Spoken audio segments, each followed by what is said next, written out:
ही कोळीन मावशी महादेव बुवा तुम्हाला काय सांगते ऐका. आ,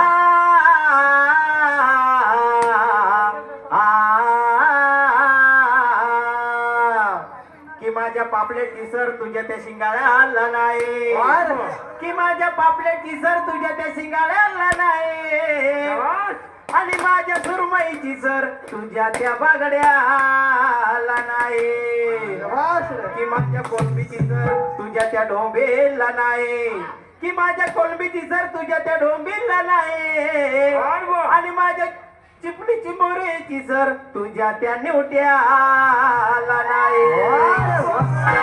ऐकून घे, मगाशी पहिल्या बारीत आम्ही काहीच बोललो नव्हतो तर हा मला बोलला ही बारवायची काळी म्हस आली, आता ही म्हस काय करते बघून घे. हा तर माझ्या गीताचे बोलाय.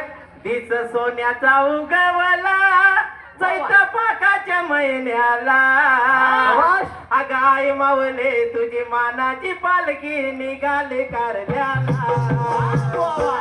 ऐका, गाण्याची चाल होती तरी आमची कोळीन मावशी काय बोलते महादेव ऐकून घे आणि बघून पण घे. कोळीन मावशी किती चिकणी आहे बघ.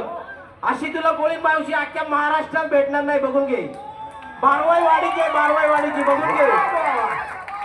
अरे महादेव बघतोस काय असा माझ्या काळ्या चिंबोरीला. आमची बाई कोळीन मावशी आमची चौक मध्ये चिंबोऱ्या विकण्यासाठी आलेले असते आणि हा महादेव रस्त्याने चालत जात असतो. चालत जात असताना तो असा वाकून बघतो चिंबोरीला. टोपलीत किती मोठे चिंबोरे आहेत. तरी बाई काय म्हणते ऐका, कोळीन मावशी काय म्हणते. महादेव बघतोस काय असा